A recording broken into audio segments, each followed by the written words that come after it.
Shalom Bapak Ibu, ini sesi berikutnya dalam seri mengenai tren-tren yang berbahaya mengenai gereja dan Injil, inti Injil.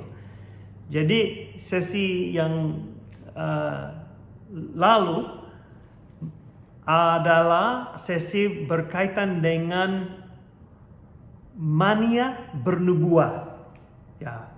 Dan berkaitan dengan itu atau lanjut dari itu, sesi ini adalah obsesi terhadap bangsa Israel. Nah, saya tidak punya PowerPoint yang luar biasa. Saya hanya mau menjelaskan obsesi ini dan kenapa itu berbahaya untuk gereja masa kini. Jadi ini tren yang kedua yang lazim terjadi di gereja Indonesia. Obsesi gereja terhadap bangsa Israel. Sesi ini bukanlah penghakiman atas Israel sebagai sebuah bangsa dan juga bukan sebuah upaya untuk mengabaikan kasih karunia Allah terhadap bangsa Israel. Tidak. Tujuan dari sesi ini adalah untuk menjelaskan kecenderungan gereja Injili modern yang mengagungkan posisi bangsa Israel saat ini sebagai umat Allah tanpa mempedulikan apakah mereka percaya kepada Yesus atau tidak. Sebagai contoh, ketika Amerika Serikat berusaha memindahkan kedutaan besar Amerika Serikat ke Yerusalem di Israel, muncul reaksi pertentangan yang besar dari perkumpulan anak-anak Sion di Papua.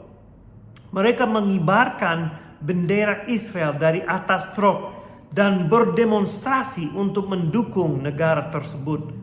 Sebagian besar dari para demonstran tersebut adalah aktivis gereja-gereja di Papua. Selain itu, pada 11 Mei 2023 tahun ini, ratusan orang turut mendukung gerakan anak-anak Sion di Jayapura, Papua.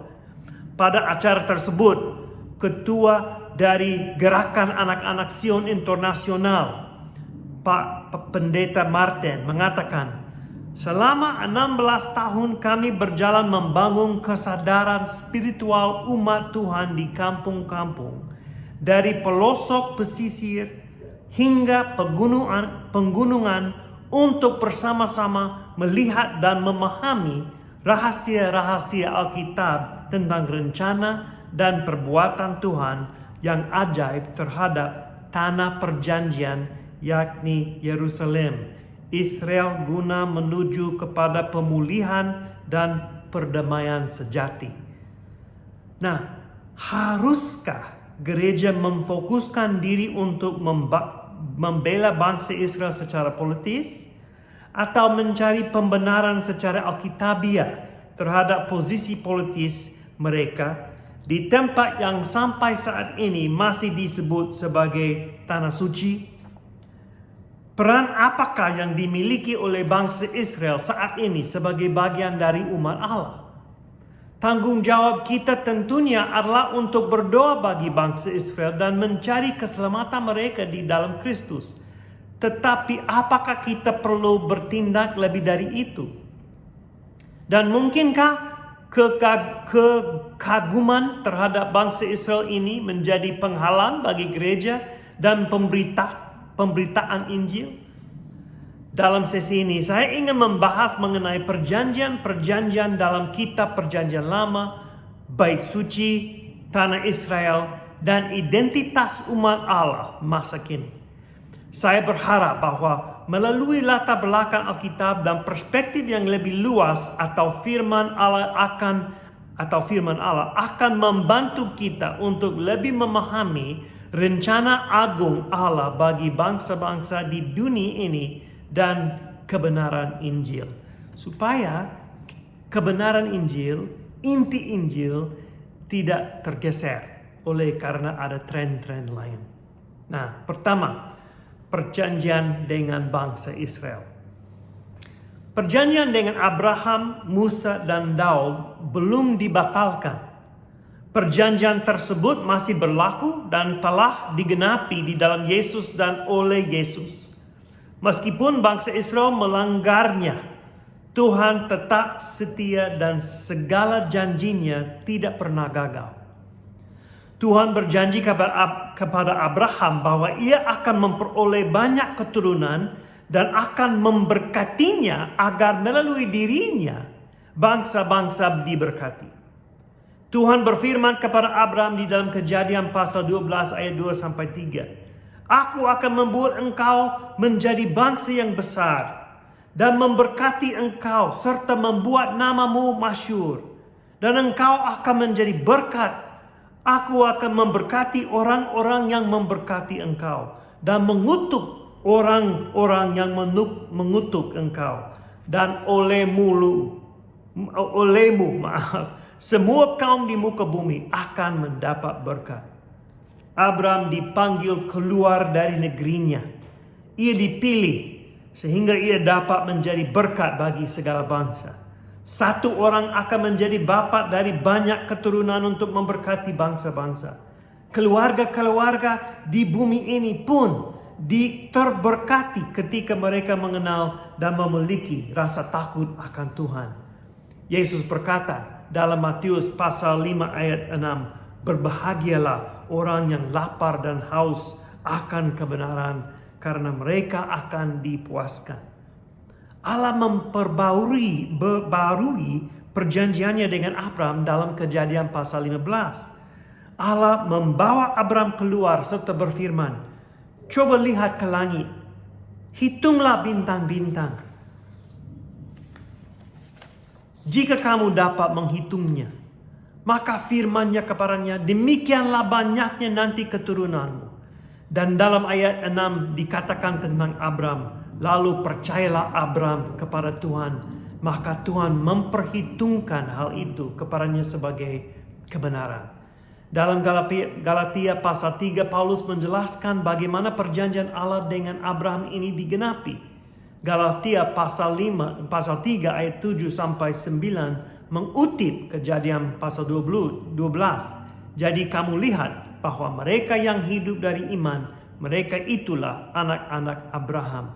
Dan kitab suci yang sebelumnya mengetahui bahwa Allah membenarkan orang-orang bukan Yahudi karena iman, telah terlebih dahulu memberitakan Injil kepada Abraham, olehmu segala bangsa akan diberkati. Jadi mereka yang hidup dari iman, merekalah yang diberkati bersama-sama dengan Abraham yang beriman itu. Janji itu juga mencakup pemberian tanah perjanjian kepada keturunan Abraham. Tuhan berfirman kepada Abraham dalam Kejadian pasal 15 ayat 18. Kepada keturunanmu lah kuberikan negeri ini, mulai dari sungai Mesir sampai ke sungai yang besar itu, sungai Efrat. Janji ini digenapi melalui penaklukan tanah perjanjian di bawah kepemimpinan Yosua. Dan pada akhirnya, seperti yang akan kita lihat di bawah ini, janji tersebut digenapi di dalam Yesus. Yesus adalah tanah perjanjian itu. Dia adalah perhentian itu. Akhirnya, dalam Kejadian pasal 17 ayat 4-8, perjanjian tersebut disahkan dengan sunat. Allah berfirman kepada Abraham, dari pihakku, inilah perjanjianku dengan engkau. Engkau akan menjadi bapa sejumlah besar bangsa. Karena itu, namamu bukan lagi Abram, melainkan Abraham. Karena engkau telah kutetapkan menjadi bapa sejumlah besar bangsa. Aku akan membuat engkau beranak cucu sangat baik, sangat banyak. Engkau akan kubuat menjadi bangsa-bangsa, dan daripadamu akan berasal raja-raja. Aku akan mengadakan perjanjian antara aku dan engkau serta keturunanmu turun-temurun menjadi perjanjian yang kekal, supaya aku menjadi Allahmu dan Allah keturunanmu. Kepadamu dan kepada keturunanmu akan kuberikan negeri ini yang kau diami sebagai orang asing. Yakini seluruh tanah Kanaan akan kuberikan menjadi milikmu untuk selama-lamanya, dan aku akan menjadi Allah mereka. Abraham adalah bapa dari semua orang yang beriman kepada Kristus, keturunan yang berasal dari Abraham dan telah menggenapi janji itu. Inilah yang menyebabkan tanda sunat secara lahiriah menjadi tidak relevan lagi sebagai identitas umat Allah. Seperti yang Paulus katakan dalam Galatia pasal 6 ayat 15. Sebab bersunat atau tidak bersunat tidak ada artinya, tetapi menjadi ciptaan baru, itulah yang ada artinya. Perjanjian dengan Abraham tidak dibatalkan atau dihapuskan, melainkan digenapi. Perjanjian ini telah digenapi di dalam Kristus dan diperluas sehingga Injil tersebar ke segala bangsa. Hal yang sama pun berlaku untuk perjanjian hukum Musa. Allah berjanji untuk menjadikan umatnya sebagai kerajaan iman dan bangsa yang kudus di dalam Keluaran pasal 19 ayat 5 sampai 6. Janji ini diperbarui dalam kehidupan para pengikut Yesus, termasuk mereka yang bukan orang-orang Yahudi.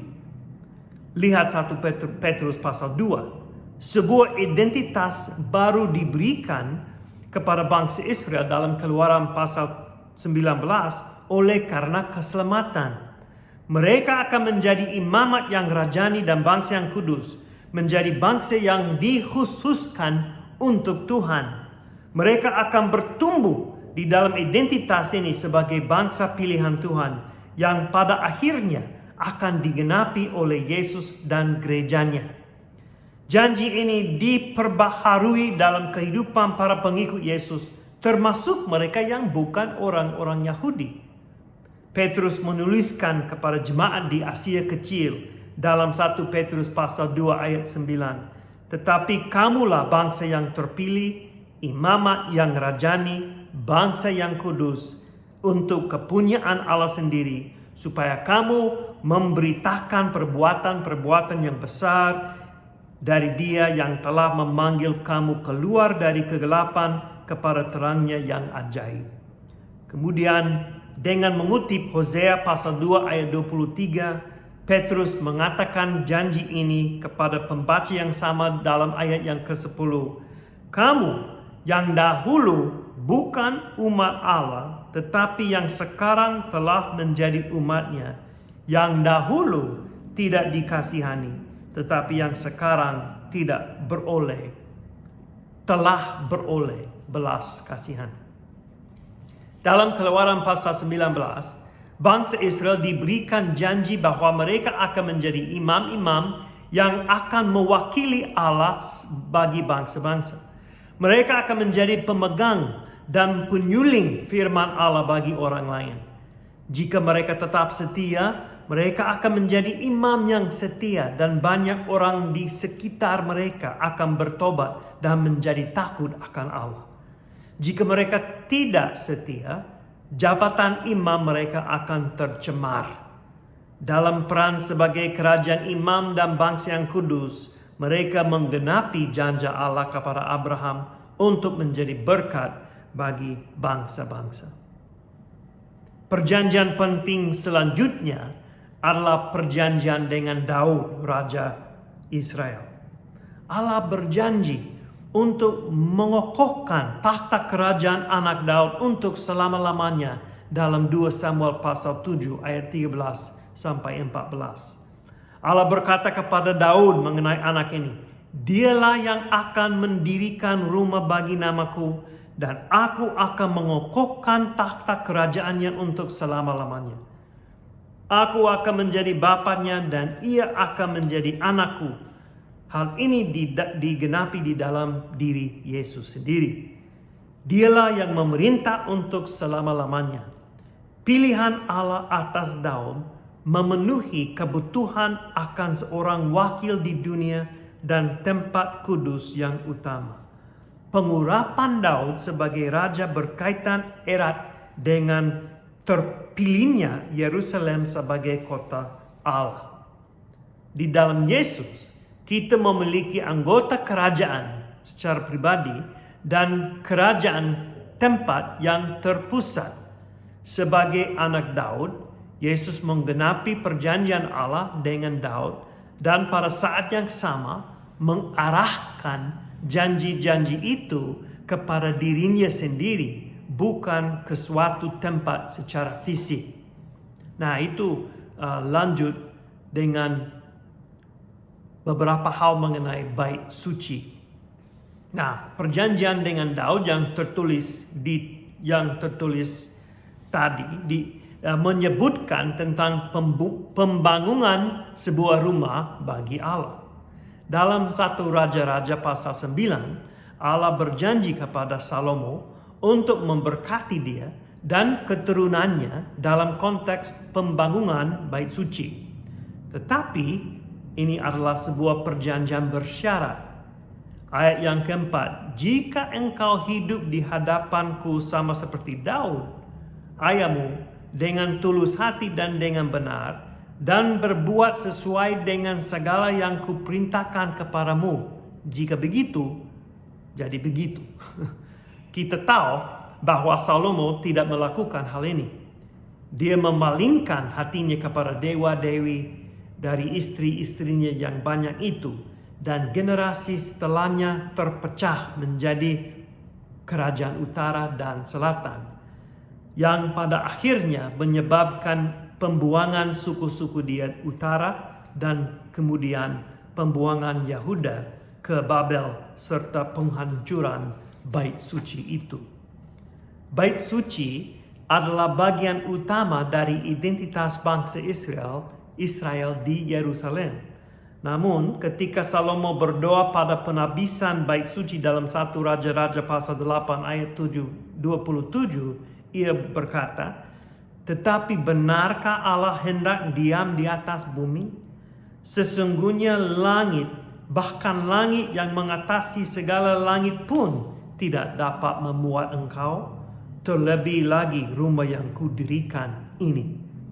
Stefanus menggemahkan pernyataan ini dalam Kisah Para Rasul pasal 7 ayat 48 sampai 50. Tetapi yang maha tinggi tidak diam di dalam apa yang dibuat oleh tangan manusia, seperti yang dikatakan oleh Nabi. Langit adalah takhtaku dan bumi adalah tumpuan kakiku. Rumah apakah yang akan kamu didirikan bagiku? Demikian firman Tuhan. Tempat apakah yang akan menjadi perhentianku? Bukankah tanganku sendiri yang membuat semuanya ini? Yesus adalah bait suci itu yang baru. Dalam Yohanes pasal 2 ayat 19, setelah Yesus menyucikan bait Allah untuk pertama kalinya, yang kedua kalinya dilakukan dalam minggu penyalibannya.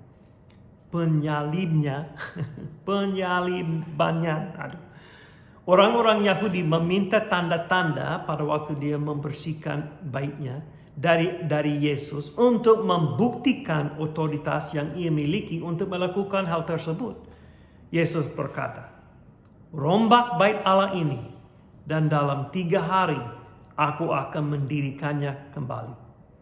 Yohanes memberitahukan kita di ayat yang ke-21 bahwa Yesus berbicara mengenai tubuhnya sendiri. Jadi, bait suci didefinisikan ulang oleh Yesus sebagai tubuhnya. Dan dengan demikian itu berarti gereja tubuh Yesus adalah bait suci yang baru.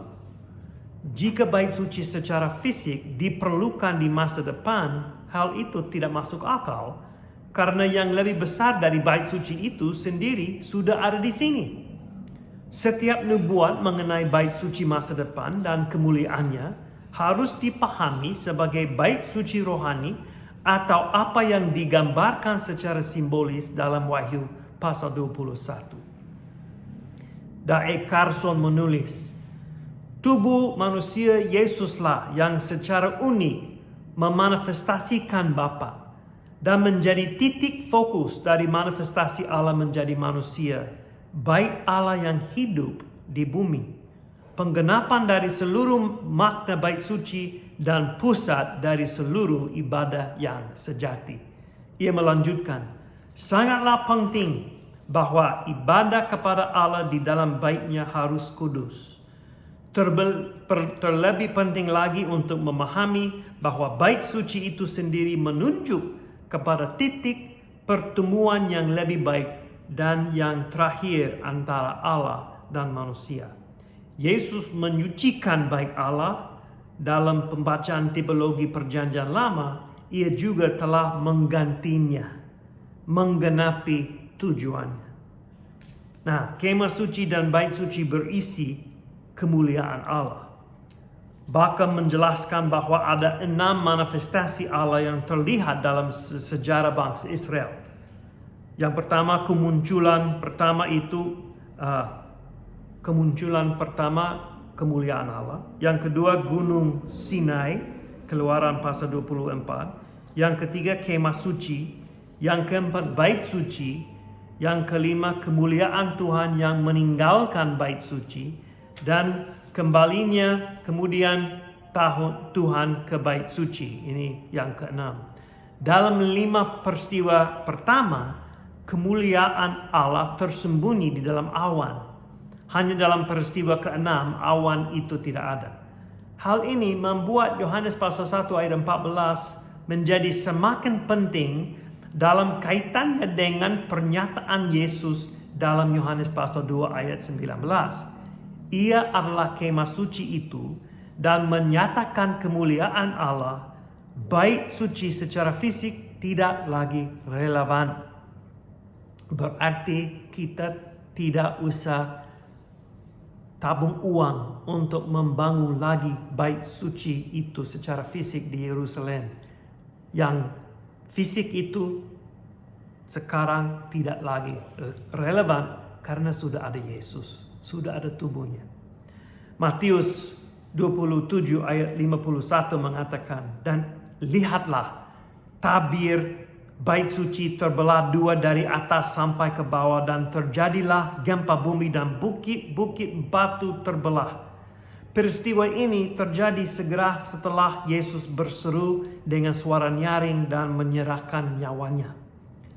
Terbelahnya tabir bait suci dapat melambangkan perginya hadirat Tuhan yang mendahului penghakiman Tuhan atas bait suci itu. Bukit-bukit batu yang terbelah menekankan makna terbelahnya tabir bait suci ini. Kata kerja yang sama digunakan dalam kalimat tabir bait suci yang terbelah 2 dan bukit-bukit batu yang terbelah.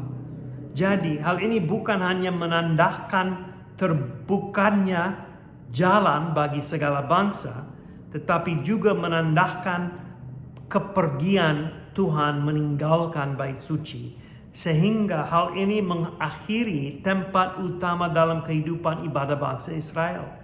Oleh karena itu, terjadilah perpindahan dari sentralitas bait suci kepada sentralitas anak manusia bagi umat Allah. Kita melihat penggantian bait suci ini diilustrasikan secara simbolis dalam Markus pasal 11 ayat 12 sampai 25. Peristiwa keringnya pohon ara dalam Injil Markus ini diselingi oleh peristiwa Yesus menyucikan bait Allah. Markus melakukan hal ini dengan sengaja untuk menunjukkan bahwa tidak berbuahnya pohon ara merupakan simbol atau metafora atau dari tidak berbuahnya bait suci dan sistem keagamaan Yudaisme pada saat itu. Jadi pohon ara itu tidak berbuah menjadi simbol, bait suci juga tidak berbuah. Kutukan Yesus terhadap pohon ara dalam 11 ayat 14, jangan lagi seorang pun makan buahmu selama-lamanya, memiliki makna yang sangat besar sehubungan dengan penyucian bait Allah. Ia menyatakan dalam pasal 11 ayat 17, bukankah ada tertulis, rumahku akan disebut rumah doa bagi segala bangsa, tetapi kamu ini telah menjadikannya sarang penyamun. Sama seperti pohon ara, bait suci tidak berbuah dan tidak seorang pun mau memakan buahnya lagi.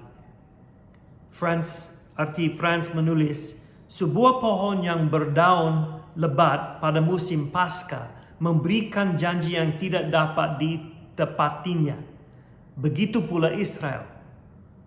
Mika pasal 7 ayat 1 berkata, celakalah aku sebab keadaanku seperti pada pengumpulan buah-buahan musim kemarau. Seperti pada pemetikan buah anggur. Tidak ada buah anggur untuk dimakan atau buah ara yang kusukai. Allah menghukum bangsa Israel karena tidak berbuah dalam Yesaya pasal 5 ayat 1-7. Penghakiman ini terlihat jelas dalam ayat yang kelima. Maka sekarang aku mau memberitahukan kepadamu apa yang hendak kulakukan kepada kebun anggurku itu. Aku akan menebang pagar durinya sehingga kebun itu akan dimakan habis dan melanda temboknya sehingga kebun itu diinjak-injak. Lihatlah juga Hosea pasal 9 ayat 10, di mana seharusnya ditemukan buah di antara umat Allah, di sana tidak ada buah. Jadi Yesus juga pada kunjungannya ke Yerusalem dan khususnya ke Bait Suci hanya mendapati daun-daun yang rimbun dan tidak menemukan buahnya.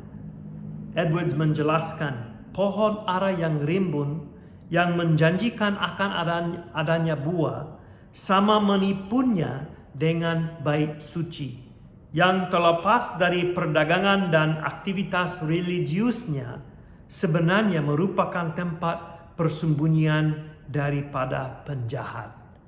Salah satu bagian penting dari Bait Suci adalah tirai yang memisahkan ruang kudus dan ruang maha kudus. Dalam Ibrani pasal 10 ayat 19-20, tubuh Yesus adalah tirainya. Ketika tubuh Yesus terkoyak di kayu salib, tirai itu terbelah dan terbukalah jalan bagi kita untuk masuk ke ruang maha kudus. Yesus telah membuka pintu bagi orang-orang berdosa dengan darahnya. Dia telah menggenapi syarat-syarat perjanjian baru dalam Yeremia pasal 31 sampai 34 yang dikutip secara panjang lebar dalam Ibrani pasal 8 ayat 8 sampai 12. Karena Yesus selalu hidup, Bait Suci yang baru selalu relevan. Sehingga Bait Suci yang lama dan segala yang ada di dalamnya tidak lagi relevan. Jalan masuk kepada Tuhan tidak diberikan hanya dengan cara melewati tirai. Jalan masuk ini diberikan melalui tubuh Yesus yang terkoyak, mengucurkan darah, dan mati. Kita melihat Bait Suci muncul kembali dalam kitab Wahyu, khususnya pasal 21 ayat 22. Dan aku telah melihat Bait Suci di dalamnya, sebab Allah Tuhan yang Maha Kuasa adalah Bait Sucinya, demikian juga Anak Domba itu. Bait Suci tidak lagi diperlukan secara fisik. Kehadiran Tuhan telah dinyatakan dan tidak perlu ada tempat untuk membatasi kemuliaan Tuhan. Dengan kata lain, ruang Maha Kudus adalah tempat bagi tabut perjanjian. Jika seorang masuk ke ruang itu tanpa izin, ia akan mati. Musa hanya diizinkan melihat punggung Allah. Kemuliaan Allah dapat membunuhnya. Tapi di surga, di hadirat Tuhan, tidak perlu lagi ada penghalang seperti itu. Jadi Bait Suci tidak lagi diperlukan. Yohanes bukan tidak terlihat Bait Suci, tetapi ia tidak melihat Bait Suci secara fisik. Alasan mengapa ia tidak melihat adanya Bait Suci secara fisik di kota itu adalah karena Tuhan Allah yang Maha Kuasa dan Anak Domba adalah Bait Sucinya atau tempat kudus. Bait suci yang digambarkan dalam 4 pasal terperinci dalam nubuat Yehezkiel, pasal 40 sampai 43, kini dirangkum dan ditafsirkan oleh sebuah frasa singkat yang menegaskan bahwa Allah dan anak domba adalah bait suci itu. Yeremia pasal 3 ayat 15 sampai 17 mengatakan, Aku akan mengangkat bagimu gembala-gembala yang sesuai dengan hatiku. Mereka akan menggembalakan kamu dengan pengetahuan dan pengertian. Apabila pada masa itu kamu bertambah banyak dan beranak cucu di negeri ini, demikianlah firman Tuhan, maka orang tidak lagi akan berbicara tentang tabut perjanjian Tuhan. Itu tidak lagi akan timbul dalam hati dan tidak lagi akan diingat orang. Orang tidak lagi akan mencarinya atau membuatnya kembali. Pada waktu itu Yerusalem akan disebut tahta Tuhan, dan segala bangsa akan berkumpul ke sana demi nama Tuhan ke Yerusalem, dan mereka tidak lagi akan bertingkah langkah menurut kedegilan hatinya yang jahat. Fakta bahwa tabut perjanjian tidak lagi diingat adalah hal yang luar biasa dalam Yeremia pasal 3 ini. Di mana tidak ada tabut perjanjian, di situ tidak ada bait suci. Yesaya pasal 65 ayat 17 mengatakan, Sebab sesungguhnya aku menciptakan langit yang baru dan bumi yang baru. Hal-hal yang dahulu tidak akan diingat lagi dan tidak akan timbul lagi dalam hati. Hal-hal yang dahulu tidak hanya mencakup kejahatan bangsa-bangsa, tetapi juga mencakup cara-cara yang digunakan bangsa Israel untuk datang ke hadapan Tuhan. Seperti yang dijelaskan dalam Wahyu pasal 21, kehadiran Tuhan akan menyertai umatnya. Nah, secara analogi, Matius pasal 21, Markus 12, Lukas 20, Kisah Para Rasul 4, dan Roma 9 menggambarkan Kristus sebagai batu penjuru utama. Bait suci, sedangkan Efesus 2 ayat 20 menggambarkan Kristus sebagai batu penjuru. Bait suci atau yaitu gereja. Nah, alasan utama mengapa Yohanes di sepanjang pasal 21 sampai 22 tidak menyertakan sebagian besar penjelasan terperinci tentang bait suci yang ada di dalam Yehezkiel 40 sampai 48 dan peraturan-peraturannya adalah karena ia memahami bait suci itu telah digenapi di dalam hadirat Allah dan Kristus dan bukan dalam sebuah bangunan fisik. Tampak jelas dari pengajaran Alkitab bahwa bait suci secara fisik di Israel tidak lagi diperlukan. Tetapi bagaimana dengan tanah perjanjian itu sendiri? Ini dalam sesi berikutnya. Jadi ini sesi obsesi dengan Israel A dan B. Nah, ini selesai dengan A, dan dalam B kita akan lanjut dengan apakah Israel harus kembali ke tanah perjanjian, dan tanah perjanjian itu seperti apa, dan apa tempatnya masa kini untuk bangsa Israel dalam umat Allah. Nah, kita akan lihat Roma pasal 9 dan 11, dan sebenarnya siapakah umat Allah masa kini. Jadi ini untuk sesi berikutnya. Tuhan memberkati.